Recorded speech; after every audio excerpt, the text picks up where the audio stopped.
예, 안녕하세요. 반갑습니다. 네, 우리가 첫 번째 스칸디나비아 복지국가 이야기 스웨덴, 덴마크에 이어 노르웨이 시간입니다.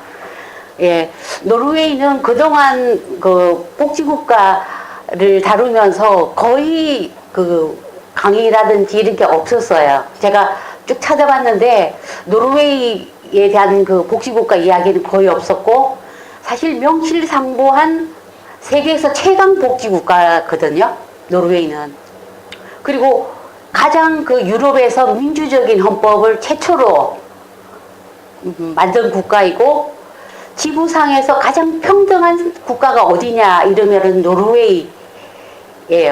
노르웨이는 모든 경제 지표, 거버넌스 지표, 뭐 행복 지수 항상 최고 점수를 받는, 예, 그런 노르웨이인데 그 많이 알려지지 않았어요. 그래서 우리가 그 복지라는 것은 그 사실상 이데올로기의 그 분열을 야기하는 그런 이슈예요. 복지 이야기 나오면은 좌파 우파가 이렇게 쫙 갈려져요. 그거는 그 어쩔 수 없이 복지라는 그 가지는 이슈가 그래요. 그래서 그런데 왜 그 우리가 알고 있는 이런 북유럽 국가들은 복지 국가가 되었나? 우리나라만 해도 복지 이야기하면 우파로서 굉장히 공격을 많이 받지만, 어째서 이 스칸디나비아 국가들은 그 모든 것을 극복하고 복지 국가를 이루었나? 거기에 반드시 어떤 그런 이런 전개에는 원인이 있겠죠. 그리고 그러면은 이런 복지 국가는 누구의 작품이냐? 예, 분명히 여기에는 어떤 그런 원인과 그런 그 어떤 그런 지정학적 관계 이런 게 있거든요. 그래서 우리가 노르웨이 하면은 이제 어떤 이미지가 떠오르세요? 노르웨이 이러면 뭐 그림 엽서처럼 이렇게 아름다운 그런 나라, 겨울이 아름다운 나라, 또 이제 뭐 이렇게 목가적인 전원 국가, 이런 그런 이미지를 이렇게 가지고 있어요. 예. 그런데 이 노르웨이가 어떻게 해서 이렇게 복지 국가가 되었냐? 그게 과연 평탄하게 이게 만들어졌을까? 아니면 이 사람들이 인종적으로 우수해서, 아니면 운이 좋아서 뭐 어쩌다 보니까 정말 복지 국가가 되었나? 그런 게 아니고 숱한 그 위기와 그 변화를 겪고 오늘날에 이르렀거든요. 그래서 제가 여기 스칸디나비아 반도 지도를 올려놨는데, 노르웨이, 스웨덴, 핀란드, 여기 덴마크 이렇게 있어요.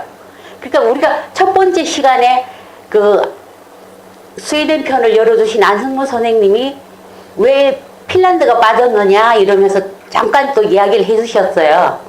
근데 핀란드는 옆에 러시아가 이렇게 국경을 마주하고 있어요. 그래서 그 러시아에 속해 있었어요. 그런데 그 러시아 혁명, 볼세비키 혁명이 일어나서 러시아 혁명이 일어날 때 핀란드는 러시아로부터 독립을 해요. 그 독립을 한 이후에도 핀란드는 엄청나게 그 국토가 그냥 유린되는 그런 분열을 겪는데, 나중에 그 스탈린이 그 소련이 2번이나 침공을 해요, 핀란드를. 그래서 국토가 초토화됩니다. 그리고 그 핀란드는 좌파 우파가 나뉘어가지고 내전이 일어나요. 그래서 우리가 그거 1950년대 우리나라 그 전쟁이 일어났을 때 상황과 굉장히 비슷한데, 그 모든 것을 딛고 오늘날 교육복지라든지 정말 그 핀란드는 복지가 발달한 나라가 되었는데, 이렇게 우리가 다음에 핀란드에 대해서도 이렇게 알아보면 참 좋을 것 같아요. 그 핀란드는 이제 그런 걸 겪었고, 노르웨이, 스웨덴, 덴마크는 연합왕국이었어요. 그 덴마크가 이 노르웨이, 스웨덴, 덴마크를 그 연합왕국 지배를 하고 있었죠. 각 나라마다 왕들은 다 있었는데 세계가 연합왕국이었어요. 그래서 덴마크가 최고였죠. 그런데 덴마크하고 스웨덴이 나폴레옹 전쟁 당시에 전쟁을 해요. 덴마크하고 스웨덴이. 그래서 그 스웨덴이 승리를 해요. 그래서 덴마크가 노르웨이를 스웨덴에게 양도를 해요. 그래서 노르웨이는 스웨덴이 또 그 속국이 되어가지고 그런 상황인데, 그래서 노르웨이와 스웨덴은 연합왕국이었어요. 이제 덴마크는 이제 빠지고. 그래서 그런데 이제 그 연합왕국이 1905년에 연합왕국이 해체가 되고, 노르웨이는 1905년에 명식상고한 그런 주권 국가가 이렇게 됩니다. 그래서 1905년은 우리나라 역사를 더듬어 보면 이제 을사보호조약, 우리 그런 시련을 겪고 있을 텐데, 노르웨이도 그때 독립을 해가지고 이렇게 했는데, 그 이후에도 노르웨이는 굉장히 이렇게 힘든 시기를 많이 겪어요. 이제 왜냐하면은 그 나치 독일이 노르웨이를 침공을 해요. 그런데 스웨덴이 저기 독일이 침략을 할 수 있게 영토를 빌려줘요. 그러니까 노르웨이 입장에서는 스웨덴하고 불구대천 원수죠. 그러니까 저기 독일이 노르웨이를 치기 위해서는 이제 뭐 군수물자라든지 보급품 같은 걸 이제 이동을 해야 되니까. 그런데 스웨덴은 그 당시에 절묘한 양면 전략을 썼어요. 그러니까 그때는 이제 스웨덴 국부로 불리우는 한슨 총리였는데, 한슨 총리가 중립 정책을 표방을 해요. 그러면서 나치 독일에게 협력을 하면서 또 노르웨이 60만 명 가량 되는 그 노르웨이 국민들을 스웨덴으로 이주를 시켜요. 이주를 시켜서 돌봐요. 그래서 이런 아주 어떻게 보면 실용적이고 어떻게 보면 굉장히 명확한 양면 전략을 써요. 그래서 이렇게 노르웨이, 스웨덴, 덴마크 사이 안 좋아요. 이 사람들. 서로서로 그런 지정학적 관계가 있기 때문에 늘 서로 전쟁하고. 그래서 이게 유럽사는 굉장히 전쟁이 잦았죠. 그래서 오늘날 EU가 만들어진 것도 이 너무 전쟁을 많이 하니까 이렇게 됐는데, 이게 세 나라가 이게 결국은 사이가 안 좋죠. 근데 이제 우리나라 같으면 막 서로 안 볼 텐데, 또 긴밀하게 또 협력을 해요. 협력을 할 때는. 근데 이제 그 협력을 하는 이제 이 사람들이 공통된 어떤 이유가 있어요. 그게 뭐냐면은 공통점이 있어요. 이렇게 여기는 스칸디나비아 국가들은 연합왕국이었어요. 이제 각 연합왕국이기 때문에 어떤 그런 강한 연대감 같은 게 있죠. 강한 연대감 같은 게 근본적으로 자리 잡고 있어요. 그 다음에 이제 단일 민족이잖아요. 우리가 알다시피. 그래서 단일 민족이기 때문에 이제 우리가 말하는 우리가 남이가 하는 그런 어떤 그런 연대의식 자체가 있어요. 서로 그렇게 막 전쟁을 하고 이러면서도 단일 민족이고, 그 다음에 이제 사회민주당 이야기는 잠깐 뒤로 미루고, 그 다음에 이제 국교를 루터교예요. 루터교. 이게 마르틴 루터 종교개혁 이후에, 그게 이제 루터교는 거의 개신교 중에서는 오리지널 개신교죠. 오리지널에 속하는 이렇게 청교도적이고, 그렇기 때문에 노르웨이 국민들이 93%가 루터교예요. 거의 다 덴마크, 스웨덴 모두 다 루터교를 국교로 삼고 있어요. 그래서 사회민주당이 집권했을 때 국교를 폐지하자라는 움직임도 계속 있기는 있었지만, 워낙 이 종교는 쉬운 게 아니기 때문에 이제 아직까지도 이렇게 국교로 유지하고 있는데, 지난번에 우리 오연호 선생님 덴마크 얘기해 주면서 교회 안 가잖아요. 93%가 루터교지만 교회를 안 가요. 딱 3번 간대요. 태어났을 때 한 번 가고, 이제 결혼식 할 때 가고, 3번째 장례식 할 때 가고, 그냥 한 3번 정도만 가지만 굉장히 자신들이 국교에 대한 믿음과 뿌리는 굉장히 뿌리가 깊어요. 그래서 이 스칸디나비아 국가들은 이런 공통점이 있어요. 근데 이제 공통점이 있고, 이제 하나가 사회민주당이 장기 집권을 해요. 그러니까 덴마크, 스웨덴, 노르웨이 공이 50년에서 70년 가까이 이렇게 장기 집권을 해, 사회민주당이. 그런데 그게 참 궁금하잖아요. 어떻게 사회민주당이 선택을 받았을까? 이게 뭐 우리나라 같은 경우는 거의 뭐 알려지지 않고, 그리고 유럽만 하더라도 영국이나 뭐 독일도 사회민주당이 있지만 이 정도로 성공적이진 않았어요. 잠깐 이제 블레어, 슈레더 정부가 그 사회민주당 정부를 했지만 이 정도까지 그 스칸디나비아 국가처럼 이렇게 장기 집권을 해서 복지국가를 만들지는 못했어요. 그러면 어떻게 해서 사회민주당이 이렇게 장기 집권을 하게 되었을까? 그 어떤 그런 그 전개되는 데는 또 이유가 있습니다. 이 사회민주당은 어떻게 해서 사회민주당이 집권을 하게 되었냐면은 제가 이제 이게 굉장히 궁금했어요. 궁금해가지고 이렇게 많은 자료를 찾아보고 역사를 이렇게 더듬어 보니까 러시아 혁명 때문이었어요. 러시아 혁명이 이제 알다시피 노동자 농민이 들고 일어나서 왕정을 엎었는데 그 러시아 혁명의 공포가 유럽을 다 뒤덮은 거예요.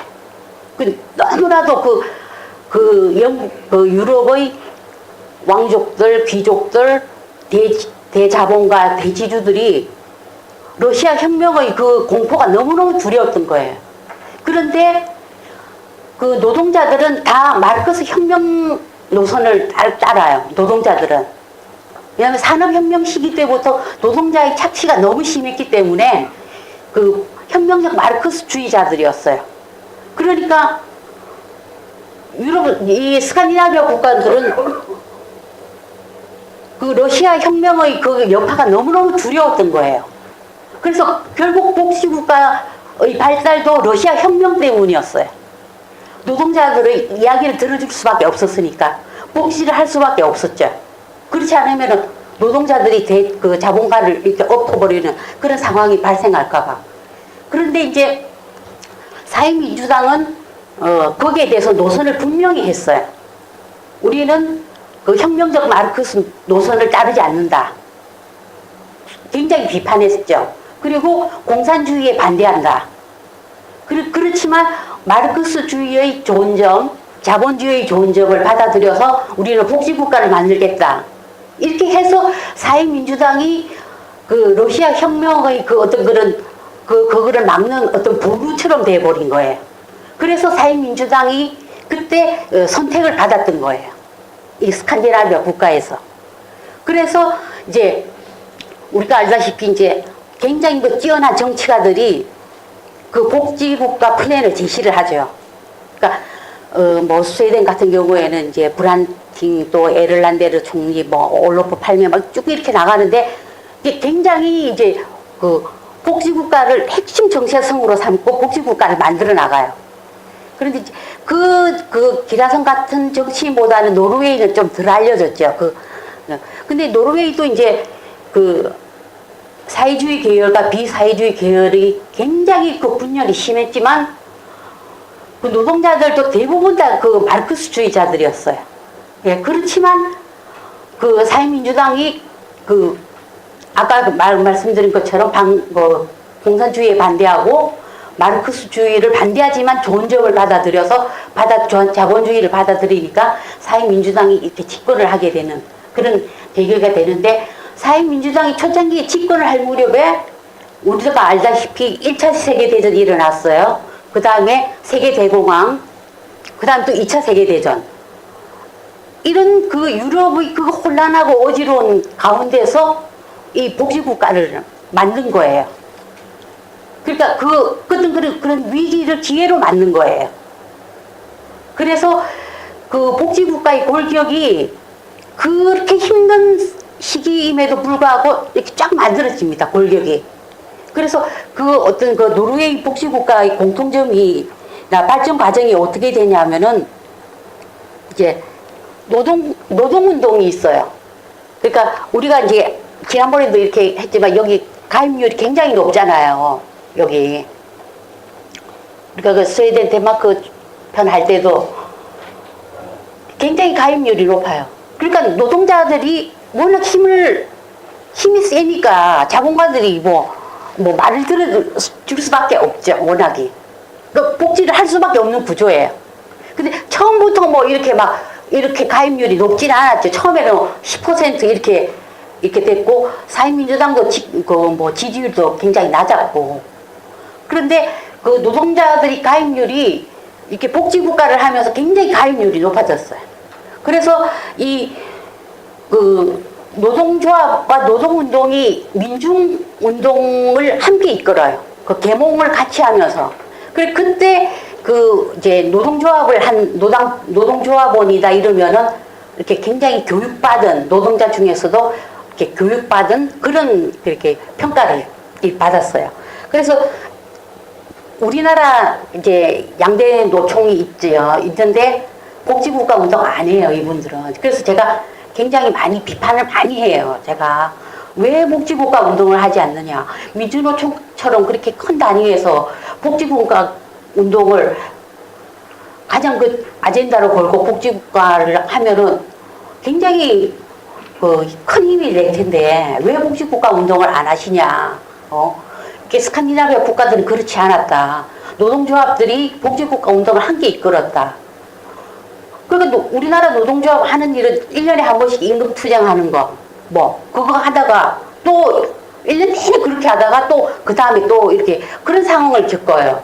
그래서 저는 뭐 이 자리를 빌어서 우리 그 노동조합 또 복지국가 운동에 좀 같이 좀 이렇게 동참을 해서 그 힘을 좀 이끌었으면 좋겠어요. 스칸디나비아 국가들이 이렇게 했어요. 처음부터 복지국가 운동으로 나섰어요. 그러니까 얼마나 그게 큰 동력이 되었어요. 지금 우리가 이렇게 하는 복지국가는 외롭잖아요. 힘들고.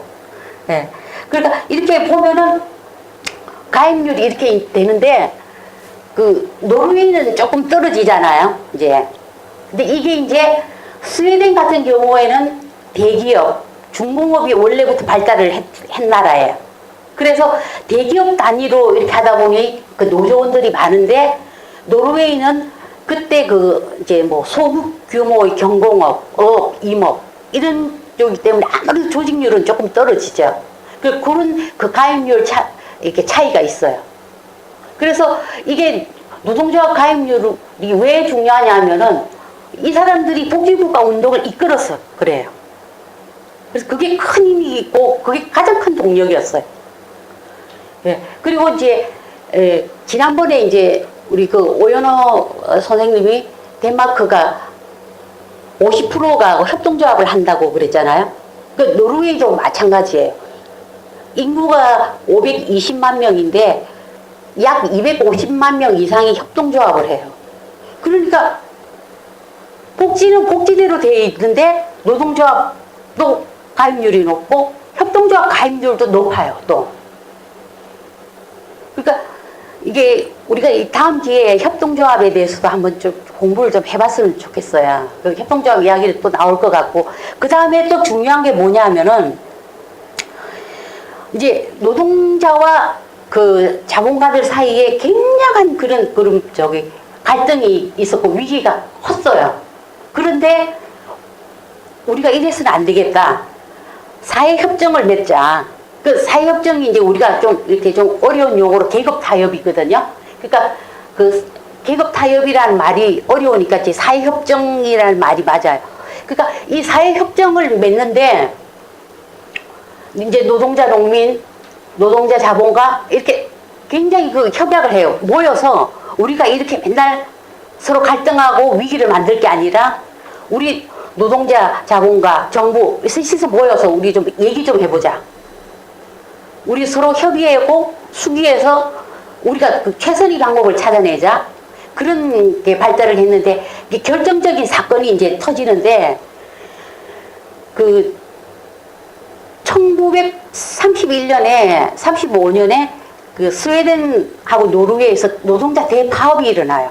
1930년 초에. 그런데 그 스웨덴 오달렌에서 이렇게 비극적인 사건이 일어나요.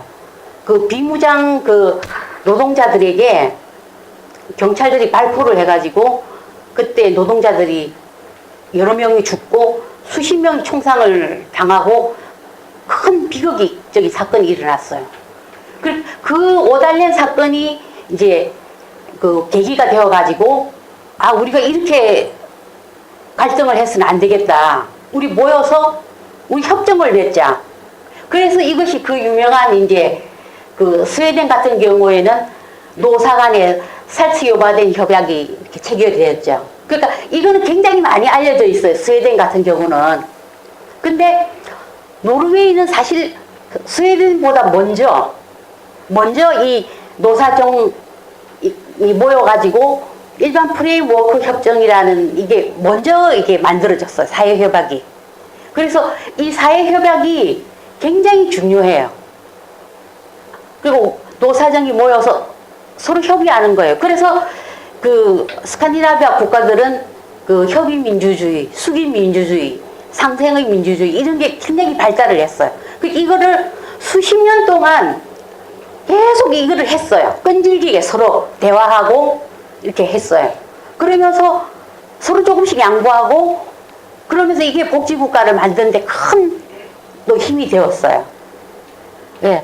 이제 이게 노르웨이 복지정책이 변하는데 조금 끊어졌네.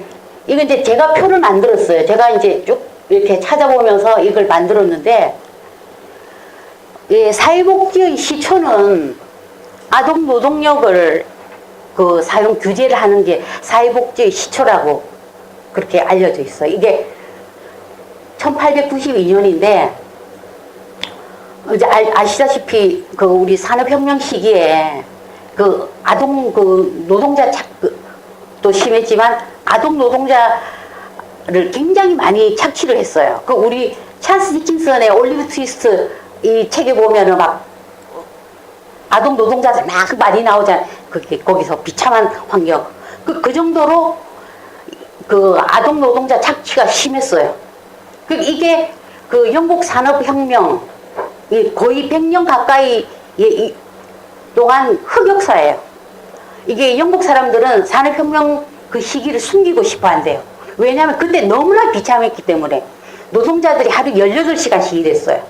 일을 해도 생필품도 못 사고 제대로 된 지방칸도 없고 막 이렇게 거적을 깔고 자고 아이들은 아이들대로 이렇게 갱도 있잖아요. 탄광총 갱도에 아이들이 몸집이 작으니까 아이들을 글로 밀어 넣어가지고 석탄을 파내면은 이제 어른들이 그거 이제 운반을 하고 그 정도로 아동 노동력 착취가 굉장히 심했어요. 그래서 노르웨이는 1892년에 아동 노동력 사용을 그 법적으로 이렇게 규제를 했는데 이때가 1892년이잖아요. 그런데 그 기업적인 측면에서 아동 노동력을 사용 규제를 한 그 최초의 인물이 있어요. 그게 바로 그 로버트 오웬이에요. 로버트 오웬은 우리가 그 협동조합의 그 어떤 그런 원조, 협동조합의 그런 큰 형님 뭐 이렇게 하잖아요. 그 로버트 오웬이 이렇게 참 재밌는 분인데 그분이 로버트 오웬이 1840년, 30년, 40년 무렵에 자기 공장을 하면서 우리 공장에는 이제 아동 노동력을 쓰지 않는다라고 그렇게 했어요. 근데 이제 이 로버트 오웬이 옷감 장수였거든요. 그러니까 떠돌이 옷감 장수였어요. 그래서 이제 옷감을 팔러 어딜 갔는데 웬 처녀를 만났어요. 그래서 서로 사귀게 되어서 결혼을 했는데 이제 큰 방직 공장의 딸이었어요. 그래서 그 로버트 오웬이 그 방직 공장주가 돼요. 그래서 그 공장주가 되자마자 제일 먼저 한 게 우리는 아동 노동력을 쓰지 않는다. 아동 노동자 쓰지 않는다. 대신에 학교를 지었어요. 공장터 옆에. 학교를 지어가지고 아이들을 학교를 다 보내요. 공부를 다 시켜요. 그리고 노동자들이 그때 막 집이 없고 다 뿔뿔이 흩어져서 살고 제대로 된 주거 환경이 없으니까 이렇게 최초로 이제 그 어떤 그런 그 공장터 옆에 집을 지어요. 집을 지어서 자기 공장에서 일하는 사람들을 최소한의 어떤 그런 주거 시설을 이렇게 할 수 있게끔 그 노동자를 위해서 집을 지어줘요. 그 아이들을 공부를 시키고. 그러니까 로버트 오웬은 우리가 이제 교과서에서 배우기를 뭐 생시몽 로버트 오웬은 공상적 사회주의자다. 이렇게 우리가 교과서에 배웠잖아요. 근데 사실 저는 공상적 사회주의자라는 말에 굉장히 불만이 많아요. 이분 로버트 오웬은 실제로 실천까지 공상적 사회주의자가 아니었거든요. 그런데 이제 그 로버트 오웬이 방직 공작이 뉴 라나크 방직 공작이에요. 그리고 이게 그 협동조합인들의 마음의 고향과도 같은 곳이에요. 그 최초로 어떤 그런 협동조합의 그 어떤 그런 정신 이런 거를 그 로버트 오웬이 보여준 거예요. 그러니까 저는 이제 복지를 단 한 글자로 표현을 한다면은 저는 휴머니즘이라고 생각해요. 우리 여기 다 사회복지에 하시는 분들이고 복지국가 만들기에 나서는 분들인데 저는 복지는 휴머니즘이라고 생각해요. 그러니까 로버트 오웬이 실천한 게 휴머니즘이에요. 아동 노동력을 상 규제를 하고 노동자를 위해서 집을 지어주고 학교를 이렇게 만들고 그 휴머니즘이잖아요. 저는 복지도 휴머니즘이라고 생각해요. 그 로버트 오웬의 방직 공작은 이제 어떻게 되었을까요? 어떻게 됐을 것 같아요? 망했어요. 예, 한 30년 만에 망했지만 그 로버트 오웬이 부린 그 휴머니즘이 복지국가의 또 힘이 되고 협동조합의 그 정신적인 그런 기주가 되었던 거예요. 그래서 우리가 협동조합 공부하면 반드시 로버트 오웬서부터 하게 돼 있어요. 그래서 이제 그 이후에 그 로치데일 그 이제 협동조합이 만들어지잖아요. 그것도 노동자들이 살기가 너무 힘드니까 생필품이 너무나 가격이 오르는 거예요. 막 매점 매석을 하니까. 그래서 노동자 11명이 모여가지고 도저히 우리가 이래가지고 살 수가 없다. 우리가 생필품을 조금씩 떼와서 직접 우리가 좀 떼와서 물건을 팔자. 그래서 그 조그만 창고를 얻어가지고 11명이 생필품을 직접 가져와요. 그래서 그 부인들이 이렇게 팔아요. 그러니까 11명이 출자를 해가지고 이제 그 사람들에게 물건을 이제 팔고 거기서 나오는 그 이익금을 공동 이익금을 조금씩 적립해 두고 이게 그 협동조합의 그 제일 첫 번째 그 로치데일 협동조합이거든요. 그 이제 지금은 그 로치데일 백화점이에요, 거기가. 예. 그래서 그 협동조합의 정신이 또 이렇게 복지국가로 이렇게 쭉 이어집니다. 협동조합 이게 다음에도 우리 한번 좀 공부 좀 해봐요. 예. 그래서 이게 복지정책이 이렇게 쭉 변화를 하는데 여기 보시면은 이제 쭉 표를 만들었는데 1956년까지 이제 이렇게 되는데 사실상 이때 권력이 다 만들어져요. 그 이후에는 뭐 이제 좀 더 발전시키고 좀 더 이렇게 덧붙이고 이렇게 했었는데 이게 굉장히 부럽잖아요. 우리나라를 생각을 해보면 우리는 1950년에 전쟁이 나서 국토가 폐허가 되고 뭐 복지라는 말조차도 이렇게 없었을 때인데 이렇게 1956년에까지 거의 이렇게 권력을 만들어요. 실업보험제도, 또 1일 8시간 근무 법규제하고 노년연금, 아동복지, 특히 또 이게 아동수당 같은 거 1946년, 스웨덴은 1947년. 그러니까 스웨덴하고 노르웨이가 이렇게 앞서거니 뒤서거니 하지만은 스웨덴이 조금 앞서가요. 항상 한 발자국 먼저 앞서가면 노르웨이는 조금 뒤쳐져서 따라가고 그 스웨덴은 복지 그 서비스 자체를 굉장히 모델을 잘 정교하게 잘 만들어 가지고 스웨덴이 조금 앞서가고 노르웨이는 조금 뒤따라가는 그런. 근데 조금 더 그 아동 수당 같은 경우에는 또 노르웨이가 또 먼저 이렇게 시작을 했어요. 그 우리가 이제 그 스웨덴은 이제 뭐 에르란데르 총리나 한손 총리 이렇게 많이 아는데 이 노르웨이의 그 복지국가를 만든 게르 하르드센 총리는 한 20년 가까이 장기 집권을 해요. 그러니까 이게 그 옆 나라 스웨덴하고 똑같아요. 스웨덴이 그 에르란데르 총리가 거의 19년 가까이 이렇게 재임을 하거든요. 그러니까 이 두 사람이 굉장히 성향이 비슷했다고 그래요. 그러니까 어떻게 비슷했냐면은 굉장히 이렇게 유약하대요. 이렇게 저 사람들이 어떻게 저렇게 복지국가를 만들 수 있을까라는 의심이 갈 정도로 이렇게 굉장히 유약한 성품이었대요.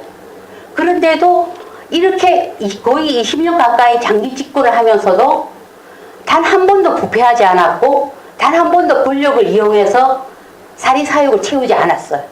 그래서 굉장히 존경받는 인물이에요. 그 게르하르드센 총리는 이제 노르웨이 사회민주당 처음에 사회민주당이었다가 나중에 노동당으로 바뀌었거든요. 지금도 이제 노르웨이 노동당인데 이렇게 굉장히 이렇게 이상적인 인물이에요. 복지국가를 만드는 데 이상적인 인물이었어요. 거기 20년 동안 재임하면서 완전히 위에서 제가 말한 이 기틀을 이분이 다 만들어요. 그래서 이제 복지국가 황금기가 이제 도래를 한 거죠.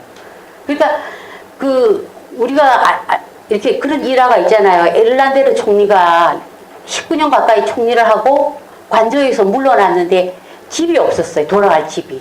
늘 관저에서만 살았기 때문에 이렇게 돌아갈 집이 없는 거예요. 그래서 스웨덴 국민들이 돈을 모아서 집을 이렇게 마련을 해줘요.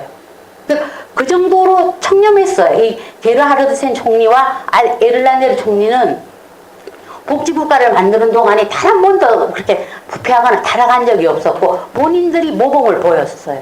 그러니까 그 한 나라의 그 정치 지도자가 얼마나 중요한지, 예, 저는 이분들을 보면은 그 최고 정치 지도자가 어떻게 해야 되는가를 이렇게 알 수가 있죠. 그래서, 예, 그래서 이제 쭉 이제 스웨덴이 이렇게 항상 앞서가요.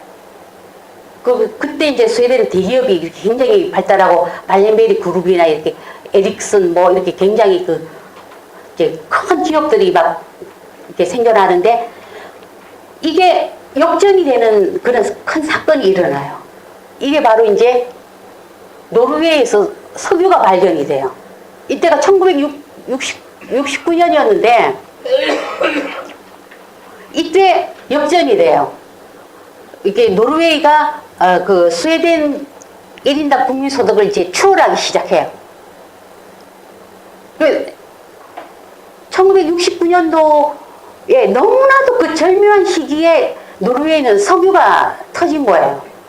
그러니까 우리가 1970 초에 이제 중동 전쟁이 발발하면서 오일 쇼크가 일어나잖아요. 우리가 역사에 이렇게 배울 때. 그런데 노르웨이는 석유가 발견이 되니까 복지 재원에 이렇게 걱정할 필요가 없는 거예요. 복지 재원이 너무나도 이제 석유가 나왔기 때문에. 그래서 그 석유를 국유화해요. 그 스타 오일이라는 그런 그 석유 회사를 국유화된 회사를 설립을 해서 국유화를 합니다. 그러니까 그걸로 복지 재원을 계속해서 충당하는데 옆나라 스웨덴은 어떻게 되냐면은 굉장히 어려웠어요. 그 당시에 오일 쇼크가 일어나가지고 스웨덴 경제가 아주 말도 못하게 어려워서 그때 이제 스웨덴 복지국가 하다가 망했다라는 소문이 그때부터 사실 좀 나오기 시작했거든요. 너무 경제가 어려워가지고. 그런데 이제 그 당시에 그 올로프 팔메 총리가 이때 이제 그 69년도에 총리가 되었는데 69년도부터 79년까지 거의 10년 동안 스웨덴 경제는 굉장히 어려웠어요. 그리고 막 오락가락해요. 정책 자체가. 노르웨이는 계속 앞질러 가요. 이제는 스웨덴은 완전히 제끼고. 이제. 그러니까 막 그 제3의 길이라고 있잖아요. 제3의 길. 그게 이제 뭐 사회민주주의와 신자유주의 사이 그 가운데 길을 가자. 미들웨이 새로운 길을 개척하자. 미들웨이로 가자. 그건데 신자유주의를 받아들인 거죠. 근데 이게 우리가 뭐 토니 블레어가 제3의 길, 뭐 슈레더가 제3의 길을 했다고 하지만 사실 스웨덴에서 먼저 이거를 그 고안을 해냈어요. 올로프 팔메 총리 때 제3의 길을.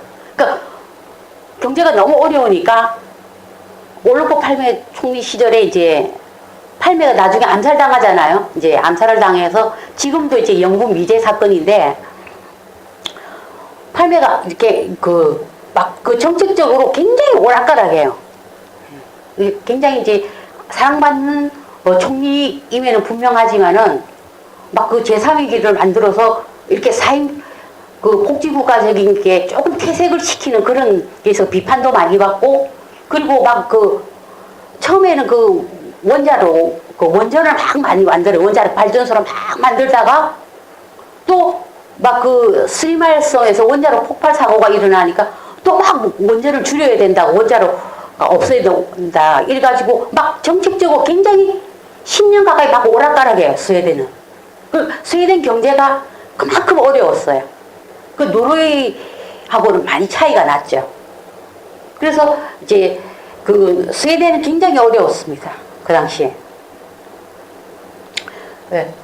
그래서 이제 노르웨이는 굉장히 안정적인 그 석유를 바탕으로 하고 또 그 굉장히 안정적인 복지국가를 만들어 가는데, 노르웨이도 고민을 굉장히 많이 해요. 왜냐하면 그 1등이라는 게 항상 불안하잖아요. 언제 우리가 복지라는 것은 늘 도전을 받기 때문에, 그 굉장히 불안한 1등을 그 유지하고 있어요. 그래서 이제 어떤 분이 그 노르웨이 유명한 역사학자가 그림에서처럼 아름다운 노르웨이에 이게 금이 가고 있다. 그만큼 어떤 그런 복지국가에 대한 어떤 그런 위기를 이렇게 많이 느껴요. 그게 왜냐하면 이제 그 우리가 그 시장 자유주의, 시장 경제가 너무나도 그 힘이, 아무리 경제 위기가 오고 이래도 시장 그 자본주의는 너무나도 이게 강고하기 때문에, 이제 그럴 때마다 이제 복지제도는 늘 우리가 그 위축을 받죠. 너무나도 시장이 크기 때문에. 그리고 노르웨이 자체가 빈부격차가 굉장히 이렇게 심해져요. 노르웨이도 그렇게 평등한 사회지만, 그러니까 노르웨이의 5.6%가 빈곤층이라고 그래요. 그러니까 520만 명 중에, 그러니까 이게 그리고 빈곤 아동이 10만 명 가량 이렇게 된다고 이게 그렇게 그 통계에 나와 있더라고요. 그러니까 지금 이제 그 부의 불평등이 계속 격차가 벌어지니까 노르웨이 역시도 그렇게 평등하고 그렇게 복지국가임에도 이게 그 굉장히 그 격차가 자꾸 벌어지는 거예요. 예. 그런데 이제 제가 한 가지 더 말씀드릴 거는, 그 우파들이 복지 소유권을 주장을 해요. 이게 복지국가를 항상 양면적이거든요. 복지국가를 막 비판을 하면서도 아니야, 복지는 그래도 보수가 우리가 했어. 그런 어떤 거 복지 소유권을 주장을 하는데, 그 이유가 있어요. 이 사람 우파들이 복지 소유권을 주장하는 게, 그게 바로 이제 비스마르크, 그러니까 처칠 수상 때 복지제도의 그 어떤 그런 걸 이렇게 말을 하거든요. 그리고 그때 이제 우리가 알다시피 베브리지 플랜 있잖아요. 베브리지 보고서 우리 그거 배웠잖아요. 그 처칠 수상 때였거든요. 근데 이제 먼저 앞서서 독일의 그 비스마르크 수상이 어떤 그런 공적인 틀에서 복지제도를 고려한 그 최초 인물로 알려져 있어요. 국가적인 차원에서 복지를 해야 된다라는. 그 비스마르크가 보수주의자거든요. 그런데 비스마르크가 하려고 한 게 아니에요. 하려고 한 게 아니라 마지못해서 한 거예요. 그 이유가 있어요. 그게 왜냐하면은 그 당시에 이거 사회주의 이게 노동자들이 너무나 두려웠던 거예요. 노동자들 그 어떤 그런 그 혁명적 마르크스주의자들, 그 노동자들이 그 노동자들이 반란을 일으키지 않을까? 막 그런 게 굉장히 두려움이 있었어요. 그래서 마지못해서 이제 조금 하는데, 또 하나가 그 이유가 뭐냐면은 그 당시에 이제 노동자들이 그 환경이 엄청나게 열악했거든요. 막 그러니까 그 독일의 그 탄광 같은데 막 노동자들이 엄청 죽어가고 막 다쳐서 장애가 되고 이러다가는 미래에 이제 그 노동자가 이렇게 걱정이 되기 시작한 거예요. 이렇게 노동자들이 다 죽어나가고 다치고 이러면은 미래의 노동력을 누가 이렇게 하나?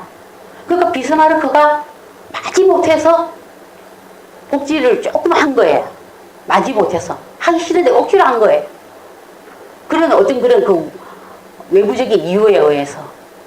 그러니까 복지 그 우파들이 복지 소유권 주장할 때 우리가 그 이야기를 분명하게 명백하게 반박을 할 수 있어야 되거든요. 그리고 그 이제 베버리지 보고서 이게 이제 영국 처칠 때인데 처칠은 베버리지 보고서 이거를 공개를 안 하려고 그랬어요. 왜냐하면 그 베버리지 보고서에 보면 무상의료 그런 게 다 들어있거든요. 지금 그 영국에 영국이 자랑하는 무상의료. 근데 그 당시에 처칠이 그 단독 정부가 아니었어요. 노동당과 연합 정부였어요. 그런데 이제 베버리지는 그냥 그 정당의 소속이 아니고 그냥 공무원이었어요. 공무원이고 경제학자이고. 그래서 그 베버리지 보고서를 이렇게 만들었는데 그 당시에 처칠과 연합 정부를 한 영국 노동당이 그 베버리지 보고서를 전폭적으로 수용을 해요. 그리고 이것을 공개를 해버려요. 영국 국민들에게. 그러니까 영국 국민들한테 너무나도 대중적인 그런 그 인기를 얻은 거예요. 정말 이렇게 복지가 되면 얼마나 좋을까. 이런 복지 서비스 정말 필요하다. 이게 무상의료가 있구나. 이런 그걸 받아들이는데 처칠이 마지못해서 이걸 한 거예요. 왜냐면 워낙 이게 영국 노동당이 먼저 공개를 해버리고 하니까 처칠이 마지못해서 그걸 받아들인 거예요. 그러니까 베버리지 플랜도 그런 이유가 있어요. 그러니까 처칠이 보수당인데 그리고 그 처칠 바로 그 다음 해에 영국 노동당이 단독 집권을 해요. 그러면서 이 베버리지 보고서에 담긴 그 복지 서비스를 이렇게 실천을 하기 시작하고 이 베버리지 플랜에 담긴 복지 서비스가 이제 북유럽으로 이렇게 와가지고 거기에서 굉장히 많이 얻었죠. 그러니까 그 영국의 그 무상의료가 그 베버리지 보고서 1946년 그 베버리지 플랜 속에 이렇게 들어가 있어요.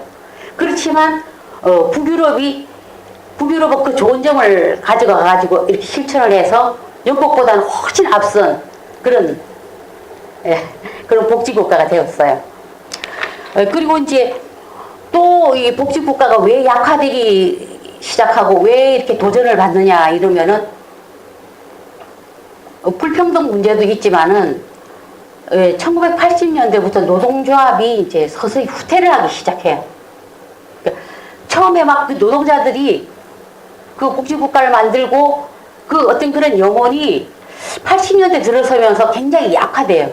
그리고 탈이데올로기가 되고 탈정치화가 돼요. 그러니까 그다지 정치적인 그 신념이 없었어요. 그래서 이게 이제 여전히 북유럽이 이제 노동조합 가입률이 높지만은 이렇게 조금씩 지금 감소하고 있는 그런 입장이죠. 그러니까 너무나 이 신자유주의나 이게 그 자유 그 경제가 워낙 힘이 강력하니까 그리고 이제 또 노동자들 자체가 이렇게 그렇게 정치적이지가 않아요. 예전과 달리. 그래서 어떤 그런 노동자들의 그 탈정치와 탈이데올로기화가 이렇게 좀 노동조합 가입률이 조금씩 이게 감소되고 있는데 이렇게 좀 이렇게 큰 이유가 됩니다. 그리고 이제 항상 뭐 북유럽 자본가들뿐만 아니라 뭐 우리나라도 그렇지만 항상 그 경제 위기나 이렇게 오면 제일 먼저 타격이 받는 게 복지 분야예요. 항상 그 복지 재원 줄이고 항상 복지를 먼저 타격을 받아요. 복지가. 그러니까 어떤 그런 경제 위기나 조금이라도 어떤 금융 위기, 뭐 조금이라도 어려운 상황이 되면은 항상 복지부터 먼저 축소를 시켜요. 그리고 이것이 그 복지 제도가 굉장히 도전을 받는 그런 노르웨이는 이렇게 그다지 이게 복지국가 만드는 과정이 뭐 생각보다 그렇게 어렵지 않았어요. 왜냐면 뭐 그렇게 많은 시련을 겪었지만은 또 든든한 석유가 있었고 이렇게 그 스웨덴에서 먼저 그 모델을 앞서가면서 항상 거기에 보완하고 서로 협력하고 그런 그 긴밀한 그런 관계가 있었기 때문에 그 노르웨이 복지국가는 그렇게 복잡하지는 않습니다. 이제 노르웨이는 이 정도로 오늘은 조금 빨리 좀 끝난 것 같습니다. 예, 예, 들어주셔서 감사하고요. 네. 12월 달은 쉬고 1월 달에는 이렇게 좀 더 좋은 그런 커리큘럼을 만들어서 그때 또 이렇게 뵙도록 하겠습니다. 예, 감사합니다. 감사합니다.